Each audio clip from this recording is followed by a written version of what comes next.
Good morning, everyone. Hope you all are doing very well. So, today, let's know about what was the objective resolution. On December 13, 1946, Jawaharlal Nehru moved the historic objective resolution in assembly. Which kind of assembly? Yes, Constituent Assembly. It laid down the fundamentals and philosophy of the constitutional structure. And later, this objective resolution is popularly known by the name of the preamble. Objective resolution में ही वो सारे के सारे objectives लिखे हुए हैं जिसके basis में हमारे न्यू कंट्री को चलाया जाएगा, गवर्न किया जाएगा. New fundamentals, philosophies, ideologies, methodologies हमारे कॉन्स्टिट्यूशनल स्ट्रक्चर की ऑब्जेक्टिव रिजोल्यूशन में मैंशनड होंगी. इसी ऑब्जेक्टिव रिजोल्यूशन को बाद में मॉडिफाई करके बनाया गया प्रियम्बल. आप सभी ने प्रियम्बल का नाम तो ज़रूर सुना होगा, पढ़ा होगा, आपकी हर बुक की स्टार्टिंग में हमेशा मेंशन रहता है. It's a kind of outline और an introduction of the Indian constitution, right? So now let's read the points one by one mentioned in the objective resolution.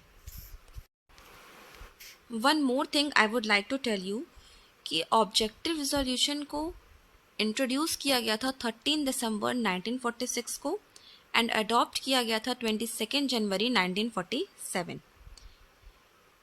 Please note it down. The objective resolution was introduced in the Constituent Assembly on 13 December 1946 and the adoption date of the objective resolution was correct, 22nd January 1947.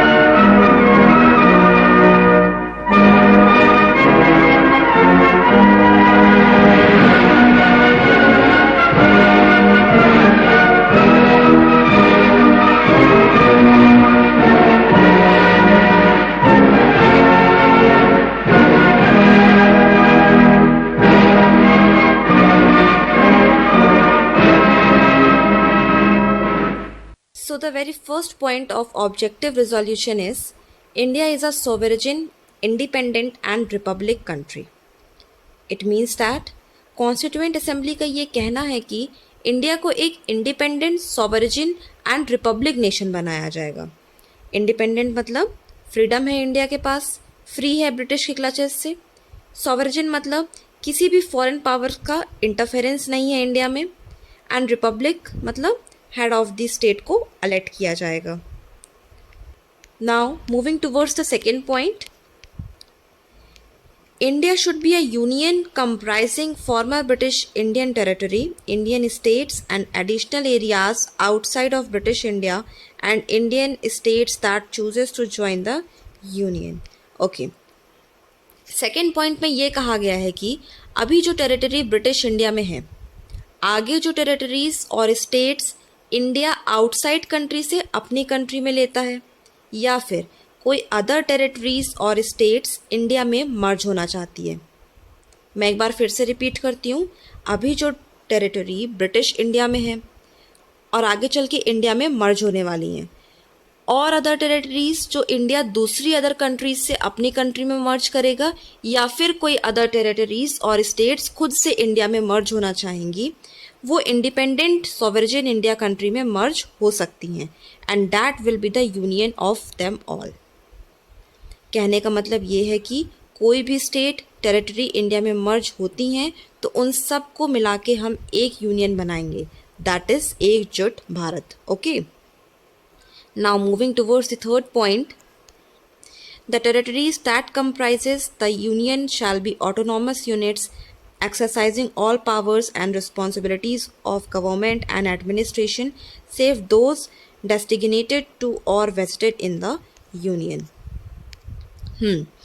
इसका मतलब ये है कि अभी जितनी territory है India में, उस टेरिटरी में जितनी भी बाउंड्रीज हैं, कॉन्स्टिट्यूएंट असेंबली में प्रॉपर डिबेट होंगी.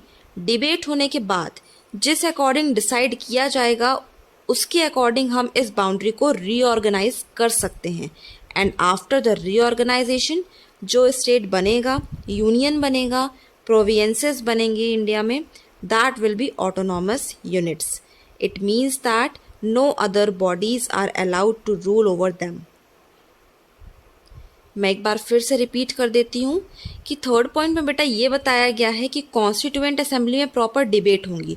जो भी टेरिटरीज़ हैं, जितनी भी बाउंड्रीज़ हैं इंडिया के विद इन, उनको हम रीऑर्गेनाइज करेंगे आफ्टर द डिबेट। जब कॉन्स्टिट्यूएंट असेंबली में डिबेट हो जाएंगी तो इंडिया में जितनी भी टेरिटरीज़ हैं, जितनी भी बाउंड्रीज़ हैं, उनमें क्या होंगी, उनमें रीऑर्गेनाइजेशन होगा। और रीऑर्गेनाइजेशन होने के बाद जो भी यूनिट्स बनेंगी, स्टेट्स बनेंगी, बाउंड्रीज बनेंगी, प्रोविंसेस बनेंगे, वो खुद में एक ऑटोनॉमस यूनिट्स होंगी। मतलब कि उन ऑटोनॉमस यूनिट्स में कोई भी अदर पार्टीज, कोई भी आउटसाइडर पावर्स उसमें रूल नहीं कर सकती। Is that clear? Okay, now next. हाँ, all sovereign and independent India's power and authority as well as constitution should derive from the people. बहुत ही ईजी सा पॉइंट है कि जो पावर एंड अथॉरिटी गवर्नमेंट को मिलेगी वो सॉवरेन एंड इंडिपेंडेंट इंडिया के पीपल डिराइव करेंगे। मतलब गवर्नमेंट के हाथ में जो भी पावर्स एंड अथॉरिटीज़ होंगी वो उन्हें किससे मिलेंगी? इंडिया के लोगों के थ्रू। ठीक है, वोटिंग के प्रोसेस से मिलेंगी। अच्छा, वन मोर थिंग, आज के टाइम पर यूनिवर्सल एडेड फ्रेंचाइजी वोटिंग सिस्टम है। मतलब all the citizens who are 18 years and above, irrespective of their caste और education, religion, color, race and economic conditions are free to vote, right? But in that era ऐसा नहीं था। Voting में, votings में restrictions हुआ करते थे। Like educated people only votes देते थे, वुमेन एंड मैन में थोड़ा डिस्क्रिमिनेशन था। सो लाइक वाइज पहले वोटिंग सिस्टम हुआ करते थे, धीरे धीरे ये अपग्रेड हुआ है। Now next, fifth point is all Indians must be guaranteed social, economic and political fairness, equality of position and opportunity, equality before the law and basic freedoms of expression, belief, faith, worship, vocation, association and action subject to the law and public morality। जिन्होंने preamble पढ़ा होगा वो ये सब words का मतलब जानते होंगे। इस पॉइंट पर ये कह रहा है कि ये सारे वर्ड्स जो लिखे हुए हैं like justice, law, equality, secularism, ये सब इंडिया के लोगों को प्रोवाइड किए जाएंगे, दिए जाएंगे। Now sixth one is minorities, backward and tribal communities, the poor and other disadvantages group must be well protected. एक और भी चीज़ डिसाइड की गई कि जो अदर पार्टीज़ हैं, जो माइनॉरिटीज़ में हैं, जो बैकवर्ड ट्राइबल पीपल हैं, उन्हें चांस दिया जाएगा कि वह अपने आप को अपग्रेड करें। उनको ये अपॉर्चुनिटीज़ दी जाएंगी जिनसे वह खुद को प्रूव कर सकें। Now come to the seventh point, the territorial integrity of the republic as well as its sovereign rights on land, sea and air should be preserved in accordance to the civilized country justice and law. Indians को उनके India के land, sea and other natural resources use करने से अब कोई भी Britishers रोक नहीं लगा सकता। Last but not the least, the country would contribute fully and willingly to the advancement of world peace and well being of humanity. Now the last point is the main aim of the objective resolution is to make India a better place to live, like world peace and fear of mankind. So I hope आपको objective resolution के सारे 8 points clear होंगे. Thank you very much.